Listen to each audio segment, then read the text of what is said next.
हम अपने घर के अंदर बहुत सारे ऐसे इंडोर प्लांट्स लगाते हैं और आउटडोर प्लांट्स लगाते हैं बालकनी में।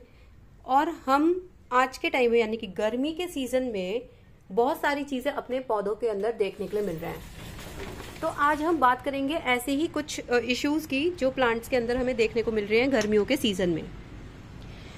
देखिए, अगर मैं तुलसी के पौधे की बात करूं तो तुलसी के पौधे में हमें क्या देखने को मिल रहा है कि जो पत्तियां हैं वो जल जा रही हैं, ब्राउन कलर की दिखाई दे रही हैं। तो वो इसलिए दिखाई दे रही हैं क्योंकि उसके अंदर कीड़े लग गए हैं।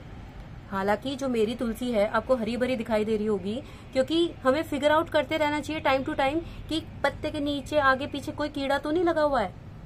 दूसरी प्रॉब्लम ये आ रही है कि जो हमारे मोगरा के पौधे हैं या हिबिस्कस यानी गुड़हल का पौधा है, तो उसकी जो पत्तियां हैं वो इस तरीके की हो जा रही है। देखिए, इस तरीके की हो जा रही है।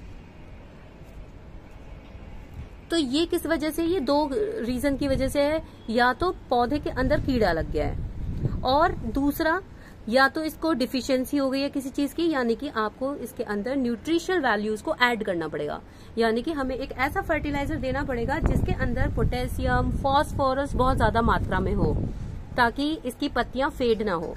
तीसरा ये भी हो सकता है कि आपने बहुत ज्यादा धूप में अपने पौधे को रख दिया है, तो हीट स्ट्रोक की वजह से जो हमारा प्लांट है उसकी ये कंडीशन हो गई है। अब तीसरे इशू की बात करते हैं कि अगर आपने अपनी नई कटिंग्स अगर लगाई हैं, तो नई कटिंग्स इस सीजन में तो देखिए नहीं होने वाली, क्योंकि जो नई कटिंग्स हैं उनको जो सीजन है वो मॉइस्ट चाहिए होता है। तो हर कटिंग को आप ये नहीं कह सकते हो कि इस सीजन में ग्रो हो जाएगी। लेकिन कुछ अगर दूसरे पौधों की बात की जाए तो कटिंग ग्रो हो भी सकती है। खैर, ये तो मेरा टमाटर का छोटी सी सैपलिंग आप देख रहे होंगे। अच्छा, इसके बाद हम बात करते हैं फूलों वाले पौधों की। देखिए, जैसे मेरा आपको ये वाला पौधा दिखाई दे रहा है चांदनी का, तो इसमें क्या हो रहा है, धीरे धीरे जो पत्ते हैं वो अपने आप शेड कर जा रहे हैं, गिर जा रहे हैं। क्यों गिर जा रहे हैं? वो इसलिए गिर जा रहे हैं क्योंकि हमने या तो पानी ज्यादा दे दिया है, दूसरा हो सकता है कि हमने क्या कर दिया है, हमने इसको फर्टिलाइजर ऐसा दे दिया है जो बहुत ज्यादा हार्ड है इस प्लांट के लिए, यानी कि कोई गर्म खाद दे दी है। तो अगर आपके पत्तों के, आपके पेड़ के पत्ते या पौधे के पत्ते के बहुत सारे पत्ते ऐसे ही टूटे जा रहे हैं, तो इसका मतलब ये है कि आप गर्म खाद अपने उस प्लांट को ना दें। अब बात करते हैं दूसरे इशू की।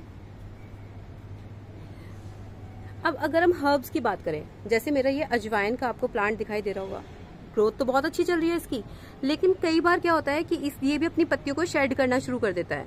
तो इसका मतलब ये है कि आप अपने जो अजवाइन का प्लांट है, आपने उसको क्या कर दिया है, आपने उसको शेडी एरिया में रख दिया है। क्योंकि अगर आप शेडी एरिया में रख देते हो ऐसे पौधे जिनको सनलाइट की जरूरत है, तो वो प्लांट्स भी अपने पत्तों को गिराना शुरू कर देते हैं। तो इस चीज का आप ध्यान रखिए कि कौन से प्लांट आप घर में जो लेके आ रहे हैं, किसको हमें सनलाइट देनी है, किसको हमें सनलाइट नहीं देनी है, किसको हमें लो लाइट में रखना है, शेडी एरिया में रखना है। इस चीज का आपको खुद ध्यान रखना पड़ेगा। अब देखिए, ये ऊपर जो आपको बेल दिखाई दे रही है ना, ये कृष्ण कमल की बेल है। तो कृष्ण कमल की बेल को बहुत ज्यादा धूप की जरूरत होती है। तो देखिए, यहाँ पे बहुत ज्यादा धूप तो है ही बालकनी के अंदर, तो ये देखिए अच्छे से ग्रोथ भी कर रही है। इसी प्लांट को अगर मैं रख दूंगी अंदर, तो ये ही प्लांट मेरा धीरे धीरे खराब हो जाएगा। अब बात करते हैं अपने फ्रूट्स वालों प्लांट की। फ्रूट्स वाले प्लांट यानी कि जैसे मैं इसकी बात करूं, ये मेरा चीकू का जो पौधा है, हम इसकी बात करते हैं। अब चीकू के पौधे के लिए गर्मियों में हमें क्या क्या बातों का ध्यान रखना है? पहला ध्यान रखना है कि जो चीकू का पौधा है इसको वाटरिंग सही से मिलती रहे। दूसरा, फर्टिलाइजर की साइकिल अच्छे से मेंटेन रहे। और तीसरा कि पेस्टिसाइड का भी ध्यान रखें कि पत्तियों के नीचे, आगे पीछे कहीं पे या रूट्स के आसपास कहीं पे कीड़े तो नहीं लग गए हैं।